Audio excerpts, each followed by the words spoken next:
कारगिल दिवस के शुभ अवसर पर जिलावासियों को हार्दिक शुभकामनाएं देते हैं। आप देख रहे हैं एक्सप्रेस न्यूज टुडे, सच्ची खबर सब पे नजर।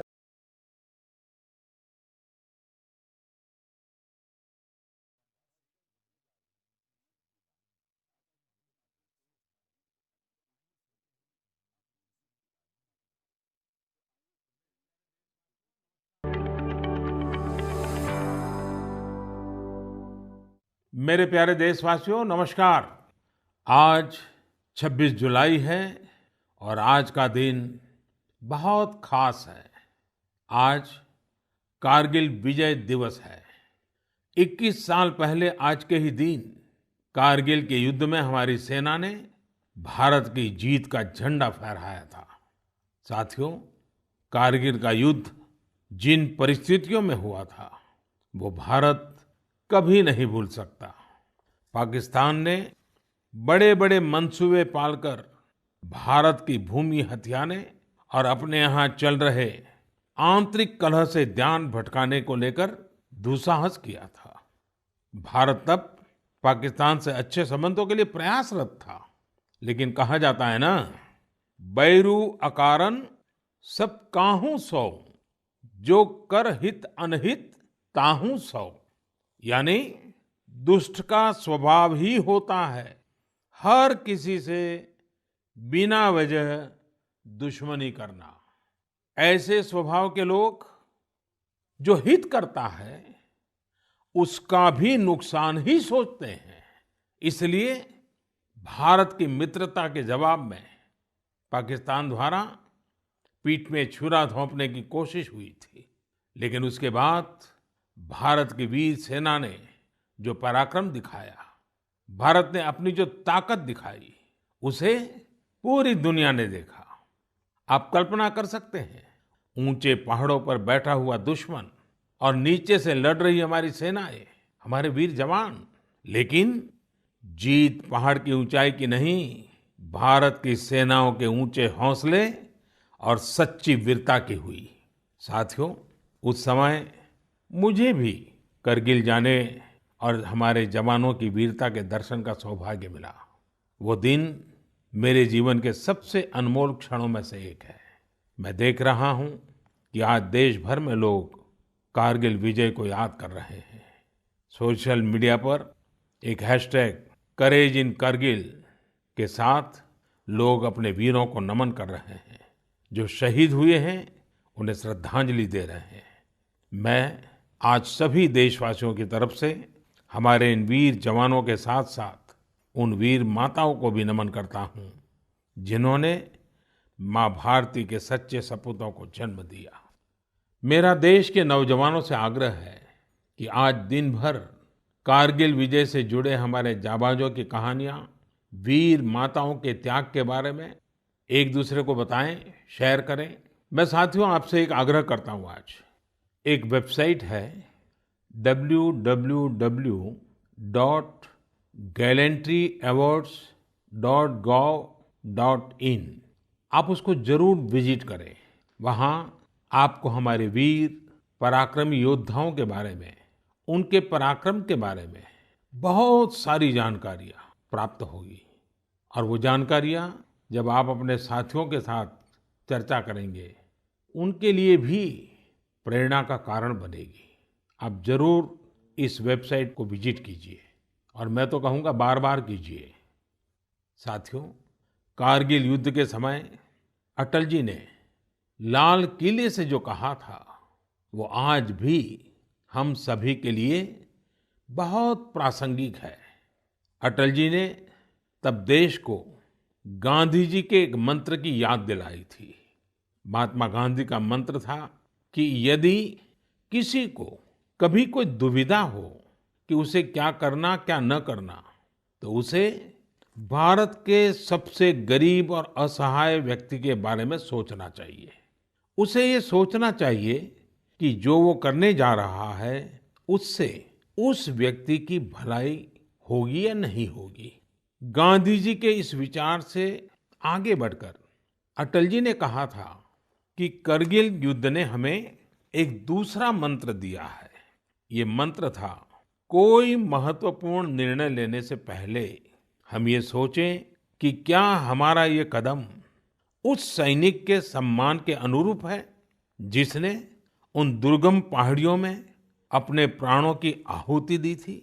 आइए अटल जी की आवाज में ही उनकी इस भावना को हम सुने, समझे और समय की मांग है कि उसे स्वीकार करें। हम सभी को याद है कि गांधी जी ने हमें एक मंत्र दिया था। उन्होंने कहा था कि यदि कोई दुविधा हो कि तुम्हें क्या करना है तो तुम भारत के उस सबसे असहाय व्यक्ति के बारे में सोचो और स्वयं से पूछो कि क्या तुम जो करने जा रहे हो उससे उस व्यक्ति की भलाई होगी। कारगिल ने हमें दूसरा मंत्र दिया है, कोई महत्वपूर्ण निर्णय लेने से पहले हम ये सोचें कि क्या हमारा ये कदम उस सैनिक के सम्मान के अनुरूप है जिसने उन दुर्गम पहाड़ियों में अपने प्राणों की आहुति दी थी। साथियों, युद्ध की परिस्थिति में हम जो बात कहते हैं, करते हैं, उसका सीमा पर डटे सैनिक के मनोबल पर, उसके परिवार के मनोबल पर बहुत गहरा असर पड़ता है। ये बात हमें कभी भूलनी नहीं चाहिए और इसलिए हमारा आचार, हमारा व्यवहार, हमारी वाणी, हमारे बयान, हमारी मर्यादा, हमारे लक्ष्य, सभी कसौटी में ये जरूर रहना चाहिए कि हम जो कर रहे हैं, कह रहे हैं, उससे सैनिकों का मनोबल बढ़े, उनका सम्मान बढ़े। राष्ट्र सर्वोपरि का मंत्र लिए एकता के सूत्र में बंधे देशवासी हमारे सैनिकों की ताकत को कई हजार गुना बढ़ा देते हैं। हमारे यहाँ तो कहा गया है ना, संगे शक्ति कलौ युगे। कभी कभी हम इस बात को समझे बिना सोशल मीडिया पर ऐसी चीजों को बढ़ावा दे देते हैं जो हमारे देश का बहुत नुकसान करती है। कभी कभी जिज्ञासावत फॉरवर्ड करते रहते हैं, पता है गलत है लेकिन करते रहते हैं। आजकल युद्ध केवल सीमाओं पर ही नहीं लड़े जाते हैं, देश में भी कई मोर्चों पर एक साथ लड़ा जाता है और हर एक देशवासी को उसमें अपनी भूमिका तय करनी होती है। हमें भी अपनी भूमिका देश की सीमा पर दुर्गम परिस्थितियों में लड़ रहे सैनिकों को याद करते हुए तय करनी होगी। मेरे प्यारे देशवासियों, पिछले कुछ महीनों से पूरे देश ने एकजुट होकर जिस तरह कोरोना से मुकाबला किया है, उसने अनेक आशंकाओं को गलत साबित कर दिया है। आज हमारे देश में रिकवरी रेट अन्य देशों के मुकाबले बेहतर है। साथ ही हमारे देश में कोरोना से मृत्यु दर भी दुनिया के ज्यादातर देशों से काफी कम है। निश्चित रूप से एक भी व्यक्ति को खोना दुखद है, लेकिन भारत अपने लाखों देशवासियों का जीवन बचाने में सफल भी रहा है। लेकिन साथियों, कोरोना का खतरा टला नहीं है। कई स्थानों पर यह तेजी से फैल रहा है। हमें बहुत ही ज्यादा सतर्क रहने की जरूरत है। हमें ये ध्यान रखना है कि कोरोना अब भी उतना ही घातक है जितना शुरू में था। इसलिए हमें पूरी सावधानी बरतनी है।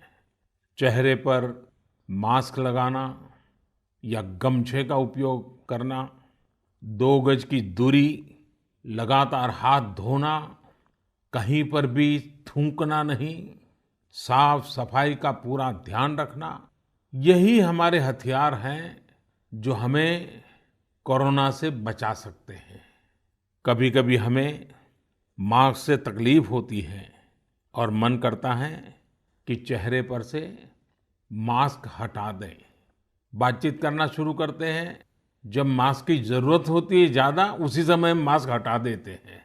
ऐसे समय मैं आपसे आग्रह करूंगा, जब भी आपको मास्क के कारण परेशानी फील होती हो, मन करता हो उतार देना है, तो पल भर के लिए उन डॉक्टर्स का स्मरण कीजिए, उन नर्सों का स्मरण कीजिए, हमारे उन कोरोना वॉरियर्स का स्मरण कीजिए।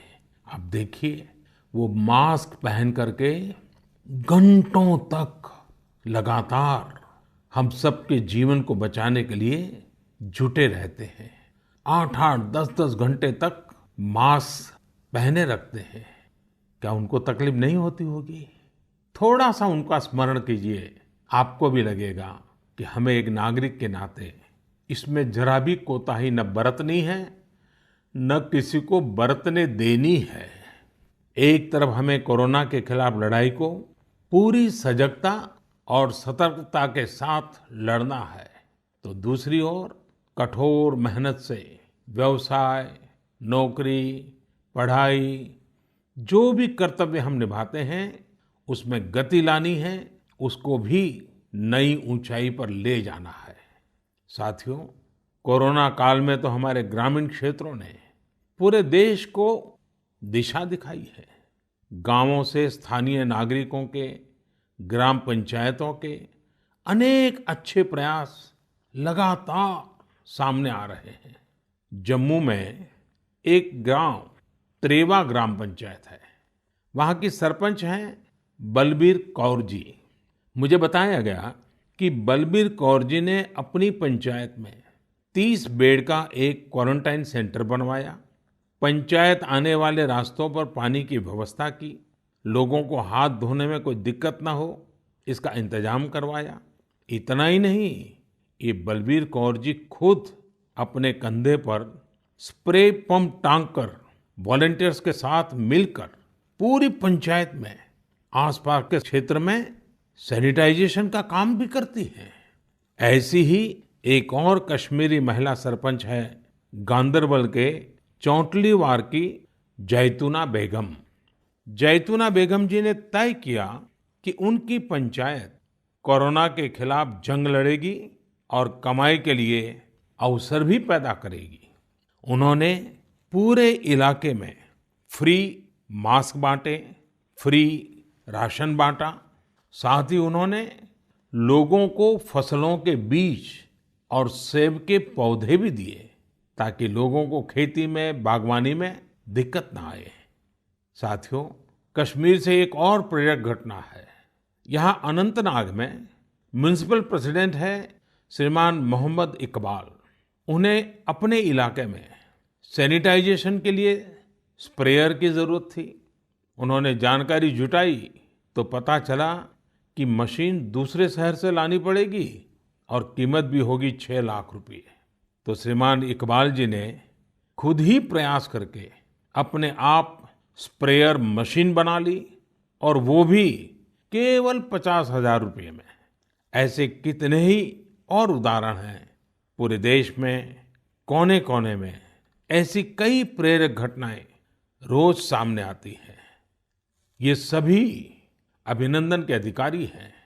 चुनौती आई, लेकिन लोगों ने उतनी ही ताकत से उसका सामना भी किया। मेरे प्यारे देशवासियों, सही अप्रोच से, सकारात्मक अप्रोच से हमेशा आपदा को अवसर में, विपत्ति को विकास में बदलने में बहुत मदद मिलती है। अभी हम कोरोना के समय भी देख रहे हैं कि कैसे हमारे देश के युवाओं, महिलाओं ने अपने टैलेंट और स्किल के दम पर कुछ नए प्रयोग शुरू किए हैं। बिहार में कई वुमेन सेल्फ हेल्प ग्रुप्स ने मधुबनी पेंटिंग वाले मास्क बनाना शुरू किया है और देखते ही देखते ये खूब पॉपुलर हो गए। ये मधुबनी मास्क एक तरह से अपनी परंपरा का प्रचार तो करते ही हैं, लोगों को स्वास्थ्य के साथ रोजगारी भी दे रहे हैं। आप जानते ही हैं, नॉर्थ ईस्ट में बैम्बू यानी बांस कितनी बड़ी मात्रा में होता है। अब इसी बांस से त्रिपुरा, मणिपुर, असम के कारीगरों ने हाई क्वालिटी की पानी की बोतल और टिफिन बॉक्स बनाना शुरू किया है बाम्बू से। आप अगर इनकी क्वालिटी देखेंगे तो भरोसा नहीं होगा कि बांस की बोतलें भी इतनी शानदार हो सकती हैं और फिर ये बोतलें इको फ्रेंडली भी हैं। इन्हें जब बनाते हैं तो बांस को पहले नीम और दूसरे औषधीय पौधों के साथ उबाला जाता है। इससे इनमें औषधीय गुण भी आते हैं। छोटे छोटे स्थानीय प्रोडक्ट से कैसे बड़ी सफलता मिलती है, इसका एक उदाहरण झारखंड से भी मिलता है। झारखंड के बिशुनपुर में इन दिनों 30 से ज्यादा समूह मिलकर के लेमन ग्रास की खेती कर रहे हैं। लेमन ग्रास 4 महीनों में तैयार हो जाती है और उसका तेल बाजार में अच्छे दामों में बिकता है। इसकी आजकल काफी मांग भी है। मैं देश के 2 इलाकों के बारे में भी बात करना चाहता हूँ। दोनों ही एक दूसरे से सैकड़ों किलोमीटर दूर है और अपने अपने तरीके से भारत को आत्मनिर्भर बनाने के लिए कुछ हटकर के काम कर रहे हैं। एक है लद्दाख और दूसरा है कच्छ। लेह और लद्दाख का नाम सामने आते ही खूबसूरत वादियां और ऊंचे ऊंचे पहाड़ों के दृश्य हमारे सामने आ जाते हैं।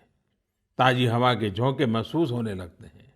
वहीं कच्छ का जिक्र होते ही रेगिस्तान, दूर दूर तक रेगिस्तान, कहीं पेड़ पौधा भी नजर ना आए, ये सब हमारे सामने आ जाता है। लद्दाख में एक विशिष्ट फल होता है जिसका नाम चूली या एप्रिकॉट यानी खुबानी है। ये फसल इस क्षेत्र की इकोनॉमी को बदलने की क्षमता रखती है। परंतु अफसोस की बात यह है कि सप्लाई चेन, मौसम की मार जैसी अनेक चुनौतियों से ये जूझता रहता है। इसकी कम से कम बर्बादी हो, इसके लिए आजकल एक नए इनोवेशन का इस्तेमाल शुरू हुआ है। एक ड्यूअल सिस्टम है जिसका नाम है solar apricot dryer and space heater. ये खुबानी और दूसरे अन्य फलों एवं सब्जियों को जरूरत के अनुसार सूखा सकता है, और वो भी हाइजीनिक तरीके से। पहले जब खुबानी को खेतों के पास सुखाते थे तो इससे बर्बादी तो होती ही थी, साथ ही धूल और बारिश के पानी की वजह से फलों की क्वालिटी भी प्रभावित होती थी। दूसरी ओर आजकल कच्छ में किसान ड्रैगन फ्रूट्स की खेती के लिए सराहनीय प्रयास कर रहे हैं। बहुत से लोग जब सुनते हैं तो उन्हें आश्चर्य होता है, कच्छ और ड्रैगन फ्रूट्स, लेकिन वहाँ आज कई किसान इस कार्य में जुटे हैं। फल की गुणवत्ता और कम जमीन में ज्यादा उत्पाद को लेकर काफी इनोवेशन किए जा रहे हैं। मुझे बताया गया है कि ड्रैगन फ्रूट्स की लोकप्रियता लगातार बढ़ रही है। विशेषकर नाश्ते में इस्तेमाल काफी बढ़ा है। कच्छ के किसानों का संकल्प है कि देश को ड्रैगन फ्रूट्स का आयात न करना पड़े। यही तो आत्मनिर्भरता की बात है। साथियों, जब हम कुछ नया करने का सोचते हैं, इनोवेटिव सोचते हैं, तो ऐसे काम भी संभव हो जाते हैं जिनकी आम तौर पर कोई कल्पना नहीं करता। जैसे कि बिहार के कुछ युवाओं को ही लीजिए। पहले सामान्य नौकरी करते थे। एक दिन उन्होंने तय किया कि वो मोती यानी पल्स की खेती करेंगे। उनके क्षेत्र में लोगों को इस बारे में बहुत पता नहीं था, लेकिन इन लोगों ने पहले सारी जानकारी जुटाई, जयपुर और भुवनेश्वर जाकर ट्रेनिंग ली और अपने गांव में ही मोती की खेती शुरू कर दी। आज ये स्वयं तो इससे काफी कमाई कर ही रहे हैं। उन्होंने मुजफ्फरपुर, बेगूसराय और पटना में अन्य राज्यों से लौटे प्रवासी मजदूरों को इसकी ट्रेनिंग देनी भी शुरू कर दी है। कितने ही लोगों के लिए इससे आत्मनिर्भरता के रास्ते खुल गए हैं। साथियों, अभी कुछ दिन बाद रक्षाबंधन का पावन पर्व आ रहा है। मैं इन दिनों देख रहा हूं कि कई लोग और संस्थाएं इस बार रक्षाबंधन को अलग तरीके से मनाने का अभियान चला रहे हैं। कई लोग इसे वोकल फॉर लोकल से भी जोड़ रहे हैं, और बात भी सही है। हमारे पर्व हमारे समाज के, हमारे घर के पास ही किसी व्यक्ति का व्यापार बढ़े, उसका भी पर्व खुशहाल हो, तब पर्व का आनंद कुछ और ही हो जाता है। सभी देशवासियों को रक्षाबंधन की बहुत बहुत शुभकामनाएं। साथियों, 7 अगस्त को नेशनल हैंडलूम डे है। भारत का हैंडलूम, हमारा हैंडीक्राफ्ट अपने आप में सैकड़ों वर्षों का गौरवमयी इतिहास समेटे हुए है। हम सभी का प्रयास होना चाहिए कि न सिर्फ भारतीय हैंडलूम और हैंडीक्राफ्ट का ज्यादा से ज्यादा उपयोग करें, बल्कि इसके बारे में हमें ज्यादा से ज्यादा लोगों को बताना भी चाहिए। भारत का हैंडलूम और हैंडीक्राफ्ट कितना रीच है, इसमें कितनी विविधता है, ये दुनिया जितना ज्यादा जानेगी उतना ही हमारे लोकल कारीगरों और बुनकरों को लाभ होगा। साथियों, विशेषकर मेरे युवा साथियों, हमारा देश बदल रहा है। कैसे बदल रहा है, कितनी तेजी से बदल रहा है, कैसे कैसे क्षेत्रों में बदल रहा है। एक सकारात्मक सोच के साथ अगर निगाह डालें तो हम खुद अचंभित रह जाएंगे। एक समय था जब खेलकूद से लेकर के अन्य सेक्टर्स में अधिकतर लोग या तो बड़े बड़े शहरों से होते थे या बड़े बड़े परिवार से या फिर नामी गिरामी स्कूल या कॉलेज से होते थे। अब देश बदल रहा है। गांवों से, छोटे शहरों से, सामान्य परिवार से हमारे युवा आगे आ रहे हैं, सफलता के नए शिखर चूम रहे हैं। ये लोग संकटों के बीच भी नए नए सपने संजोते हुए आगे बढ़ रहे हैं। कुछ ऐसा ही हमें अभी हाल ही में जो बोर्ड एग्जाम्स के रिजल्ट आए उसमें भी दिखता है। आज मन की बात में हम कुछ ऐसे ही प्रतिभाशाली बेटे बेटियों से बात करते हैं। ऐसी ही एक प्रतिभाशाली बेटी है कृतिका नांदल। कृतिका जी हरियाणा में पानीपत से हैं। हेलो कृतिका जी, नमस्ते। नमस्ते सर। इतने अच्छे परिणाम के लिए आपको बहुत बहुत बधाई। धन्यवाद सर। और आपको तो इन दिनों टेलीफोन लेते लेते भी आप थक गई होगी, इतने सारे लोगों के फोन आते होंगे। जी सर। और जो लोग बधाई देते हैं वो भी गर्व महसूस करते होंगे कि वो आपको जानते हैं।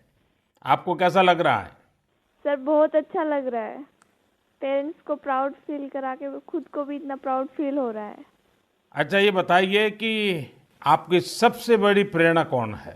सर मेरी मम्मी है सबसे बड़ी प्रेरणा तो मेरी। वाह। अच्छा, आप मम्मी से क्या सीख रही है? सर उन्होंने अपनी जिंदगी में इतनी मुश्किलें देखी फिर भी वो इतनी बोल्ड और इतनी स्ट्रोंग है। सर उन्हें देख देख के इतनी प्रेरणा मिलती है कि मैं भी उन्हीं की तरह बनूं। माँ कितनी पढ़ी लिखी हैं? सर बीए की है उन्होंने। बीए किया हुआ है? जी सर। अच्छा, तो माँ आपको सिखाती भी होगी? जी सर, सिखाती हैं, दुनियादारी के बारे में हर बात बताती है। वह डांटती भी होगी? जी सर, डांटती भी है। अच्छा बेटा, आप आगे क्या करना चाहती हैं? सर हम डॉक्टर बनना चाहते हैं। अरे वाह। MBBS। देखिए, डॉक्टर बनना आसान काम नहीं है। जी सर। डिग्री तो प्राप्त कर लेगी क्योंकि आप बड़ी तेजस्वी हो बेटा, लेकिन डॉक्टर का जीवन जो है वो समाज के लिए बहुत समर्पित होता है। जी सर। उसको कभी रात को चैन से सो भी नहीं सकता है, कभी भी पेशेंट का फ़ोन आ जाता है, अस्पताल से फ़ोन आ जाता है, उसको दौड़ना पड़ता है। एक प्रकार से 24/7 365 डेज डॉक्टर की जिंदगी लोगों की सेवा में लगी रहती है। Yes sir. और खतरा भी रहता है क्योंकि कभी पता नहीं आजकल के जिस प्रकार की बीमारियां हैं, तो डॉक्टर के सामने भी बहुत बड़ा संकट रहता है। जी सर। अच्छा कृतिका, हरियाणा तो खेलकूद में पूरे हिंदुस्तान के लिए हमेशा ही प्रेरणा देने वाला, प्रोत्साहन देने वाला राज्य रहा है। हाँ जी सर। तो आप भी तो कुछ खेलकूद में भाग लेती हैं क्या? कुछ खेलकूद पसंद है क्या आपको? सर बास्केटबॉल खेलते थे स्कूल में थे जब। अच्छा, आपकी ऊंचाई कितनी है? ज़्यादा है ऊंचाई? नहीं सर, 5'2" की है। अच्छा, तो फिर तुम्हारे खेल में पसंद करते हैं? सर वो तो बस पैशन है, खेल लेते हैं। अच्छा अच्छा। चलिए कृतिका जी, आपके माता जी को मेरी तरफ से प्रणाम कहिए। उन्होंने आपको इस प्रकार के योग्य बनाया, आपके जीवन को बनाया। आपकी माता जी को प्रणाम और आपको बहुत बहुत बधाई, बहुत बहुत शुभकामनाएं। धन्यवाद सर। आइए अब हम चलते हैं केरला, एर्नाकुलम। केरला के नौजवान से बात करेंगे। हेलो। हेलो सर, नमस्कार। So Vinayak, congratulations. Thank you sir. शाबाश विनायक, शाबाश। थैंक तो यू हाउ इज द जोश? Hi sir. Do you play any sport? Badminton. Badminton yes. in a school, or you had any chance to take a training? No, in school we have already get some training Mm-hmm. from our teachers. Ah, So thus, and we get opportunity to participate outside wow. from the school itself. How many states you have visited? I have visited only Kerala and Tamil Nadu. Only Kerala and Tamil Nadu. Yes. So would you like to visit Delhi? Yes, sir. Now I am applying Delhi University for my Uh-huh. higher studies. Wow, so you are coming to Delhi. Yes, sir. Hmm. Tell me, do you have any message for fellow students who will give board exams in future? Hard work and proper time utilization. Such a perfect time management. Yes, sir. So Vinayak, I would like to know your hobbies. First of all, badminton, Mm-hmm. and then reading. Mm-hmm. So are you active on social media? No, we are not allowed to use any electronic items or gadgets in the school. So you are lucky. Yes, sir. Well, Vinayak, congratulations again and wish you all the best. Thank you, sir. आइए हम उत्तर प्रदेश चलते हैं। उत्तर प्रदेश में अमरोहा के श्रीमान उस्मान सैफी से बात करेंगे। हेलो उस्मान, बहुत बहुत बधाई, आपको ढेरों ढेरों बधाई। Thank you sir. अच्छा, अब उस्मान बताइए कि आपने जो चाहा था वही रिजल्ट मिला कि कुछ कम आया? नहीं, जो चाहा था वही मिला है। मेरे पेरेंट्स भी बहुत खुश हैं। वाह अच्छा, परिवार में और भाई भी बहुत इतने ही तेजस्वी हैं कि घर में आप ही हैं जो इतने तेजस्वी हैं?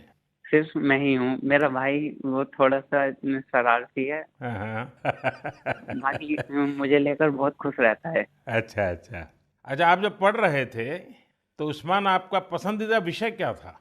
मैथमेटिक्स। अरे वाह, तो मैथमेटिक्स में क्या रुचि रहती थी, कैसे हुआ, किस टीचर ने आपको प्रेरित किया? जी, हमारे एक सब्जेक्ट टीचर रजत सर, हम्म। उन्होंने मुझे प्रेरणा दी और वो बहुत अच्छा पढ़ाते हैं और मैथमेटिक्स शुरू से ही मेरा अच्छा रहा है और वो काफ़ी इंटरेस्टिंग सब्जेक्ट भी है। हम्म। तो जितना ज़्यादा करते हैं उतना ज़्यादा इंटरेस्ट आता है, तो इसलिए मेरा फेवरेट सब्जेक्ट। हम्म। आपको मालूम है एक ऑनलाइन वैदिक मैथमेटिक्स के क्लासेस चलते हैं? Yes sir. हाँ, कभी ट्राई किया है इसका? नहीं सर, अभी नहीं किया। आप देखिए, बहुत सारे आपके दोस्तों को लगेगा जैसे आप जादूगर है, क्योंकि कंप्यूटर की स्पीड से आप गिनती कर सकते हैं। वैदिक मैथमेटिक्स की बहुत सरल टेक्निक्स हैं और आजकल वो ऑनलाइन पर भी अवेलेबल होते हैं। जी सर। क्योंकि आपकी मैथमेटिक्स में इंटरेस्ट है तो बहुत सी नई नई चीज़ें भी आप दे सकते हैं। जी सर। अच्छा उस्मान, आप खाली समय में क्या करते हैं? खाली समय में सर कुछ ना कुछ लिखता रहता हूँ मैं। मुझे लिखने में बहुत इंटरेस्ट आता है। अरे वाह, मतलब आप मैथमेटिक्स में रुचि लेते हैं, लिटरेचर में भी रुचि लेते हैं? Yes sir. क्या लिखते हैं? कविताएं लिखते हैं, शायरियाँ लिखते हैं? कुछ भी करंट अफेयर से रिलेटेड कोई भी टॉपिक हो उस पर लिखता रहता हूँ। हाँ। नई नई जानकारियाँ मिलती रहती हैं, जैसे जीएसटी चला था और हमारा नोटबंदी, सब चीज़। अरे वाह, कॉलेज की पढ़ाई करने के लिए आगे का क्या प्लान बना रहे हैं? सर मेरा जी मेंस का फर्स्ट अटेम्प्ट क्लियर हो चुका है और अब मैं सितंबर के लिए सेकंड अटेम्प्ट में अब बैठूंगा। मेरा मेन एम है कि मैं पहले आईआईटी से बैचलर डिग्री लूं और उसके बाद सिविल सर्विसेज में जाऊं और एक आईएएस बनूं। अरे वाह, अच्छा आप टेक्नोलॉजी में भी रुचि लेते हैं? यस सर, इसलिए मैंने आईटी ऑप्ट किया है। फर्स्ट टाइम बेस्ट था आईटी का। अच्छा, चलिए उस्मान, मेरी तरफ से बहुत शुभकामनाएं हैं। और आपका भाई शरारती है तो आपका समय भी अच्छा जाता होगा। और आपके माताजी पिताजी को भी मेरी तरफ से प्रणाम कहिए, उन्होंने आपको इस प्रकार से अवसर दिया, आपका हौसला बुलंद किया। और ये मुझे अच्छा लगा कि आप पढ़ाई के साथ साथ करंट इश्यूज पर अध्ययन भी करते हैं और लिखते भी हैं। देखिए, लिखने का फायदा ये होता है कि आपके विचार में शार्पनेस आती है। बहुत बहुत अच्छा फायदा होता है लिखने से। तो बहुत बहुत बधाई मेरी तरफ से। Thank you sir. आइए चलिए फिर एकदम से नीचे साउथ में चले जाते हैं, तमिलनाडु। नामक्कल से बेटी कनिका से बात करेंगे। और कनिका की बात तो बहुत ही इंस्पिरेशनल है। Kanika ji, vanakkam. Vanakkam sir. How are you? Fine sir. First of all, I would like to congratulate you for your great success. Thank you sir. When I hear of Namakkal, I think of the Anjaneya temple. Yes sir. Now I will also remember my interaction with you. Yes sir. So, congratulations again. Thank you sir. You would have worked very hard for exams. How was your experience while preparing? I was working hard from the start, so I didn't expect this result, but I have written well, so I will get a good result. What were your expectation? 485 or 486, like that I thought, sir. And now? 490. So, what is the reaction of your family members and your teachers? They were so happy and they were so proud, sir. Which was your favorite subject? Mathematics. Oh, And what are your future plans? I'm going to become a doctor, if possible, in AFMC, sir. Hmm. And your family members are also in a medical profession or somewhere else? Oh, sir, my father is a driver, but my sister is studying MBBS, sir. Arre वाह! So first of all, I will do the pranam to your father, who is taking lot of care of your sister and yourself. It's a great service he is doing, Yes, sir. and it's an inspiration for all. Yes, sir. So my congratulations to you, your sister and your father and your family. Thank you, sir. साथियों, ऐसे और भी कितने युवा दोस्त हैं, कठिन परिस्थितियों में भी जिनके हौसले की, जिनकी सफलता की कहानियां हमें प्रेरित करती हैं। मेरा मन था कि ज़्यादा से ज़्यादा युवा साथियों से बात करने का मौका मिले, लेकिन समय की भी कुछ मर्यादाएं रहती हैं। मैं सभी युवा साथियों को यह आग्रह करूंगा कि वो अपनी कहानी, अपनी जुबानी जो देश को प्रेरित कर सके, वो हम सबके साथ जरूर साझा करें। मेरे प्यारे देशवासियों, 7 समंदर पार भारत से हजारों मील दूर एक छोटा सा देश है जिसका नाम है सूरीनाम। भारत के सूरीनाम के साथ बहुत ही करीबी संबंध है। 100 साल से भी ज्यादा समय पहले भारत से लोग वहां गए और उसे ही अपना घर बना लिया। आज चौथी, 5वीं पीढ़ी वहां पर है। आज सूरीनाम में 1/4 से अधिक लोग भारतीय मूल के हैं। क्या आप जानते हैं, वहां की आम भाषाओं में से एक सरनामी भी भोजपुरी की ही एक बोली है। इन सांस्कृतिक संबंधों को लेकर हम भारतीय काफी गर्व महसूस करते हैं। हाल ही में श्री चंद्रिका प्रसाद संतोखी सूरीनाम के नए राष्ट्रपति बने हैं। वे भारत के मित्र हैं और उन्होंने साल 2018 में आयोजित person of Indian origin PIO parliamentary conference में भी हिस्सा लिया था। श्री चंद्रिका प्रसाद संतोखी जी ने शपथ की शुरुआत वेद मंत्रों के साथ की। वे संस्कृत में बोले, उन्होंने वेदों का उल्लेख किया और ओम शांति शांति शांति के साथ अपनी शपथ पूर्ण करी। अपने हाथ में वेद लेकर वे बोले, मैं चंद्रिका प्रसाद संतोखी। और आगे उन्होंने शपथ में क्या कहा, उन्होंने वेद का ही एक मंत्र का उच्चारण किया।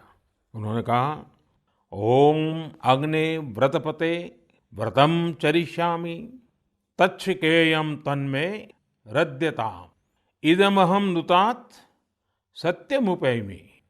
यानी, हे अग्नि, संकल्प के देवता, मैं एक प्रतिज्ञा कर रहा हूं, मुझे इसके लिए शक्ति और सामर्थ्य प्रदान करें। मुझे असत्य से दूर रहने और सत्य की ओर जाने का आशीर्वाद प्रदान करें। सच में यह हम सभी के लिए गौरवान्वित होने वाली बात है। मैं श्री चंद्रिका प्रसाद संतोखी को बधाई देता हूं और अपने राष्ट्र की सेवा करने के लिए 130 करोड़ भारतीयों की ओर से उन्हें शुभकामनाएं देता हूं। मेरे प्यारे देशवासियों, इस समय बारिश का मौसम भी है। पिछली बार भी मैंने आपसे कहा था कि बरसात में गंदगी और उनसे होने वाली बीमारियों का खतरा बढ़ जाता है, अस्पतालों में भीड़ भी बढ़ जाती है। इसलिए आप साफ सफाई पर बहुत ज्यादा ध्यान दें। इम्यूनिटी बढ़ाने वाली चीजें, आयुर्वेदिक काढ़ा वगैरह लेते रहें। कोरोना संक्रमण के समय में हम अन्य बीमारियों से दूर रहें, हमें अस्पताल के चक्कर न लगाने पड़े, इसका पूरा ख्याल रखना होगा। साथियों, बारिश के मौसम में देश का एक बड़ा हिस्सा बाढ़ से भी जूझ रहा है। बिहार, असम जैसे राज्यों के कई क्षेत्रों में तो बाढ़ ने काफी मुश्किलें पैदा की हुई है। यानी एक तरफ कोरोना है तो दूसरी तरफ ये एक और चुनौती है।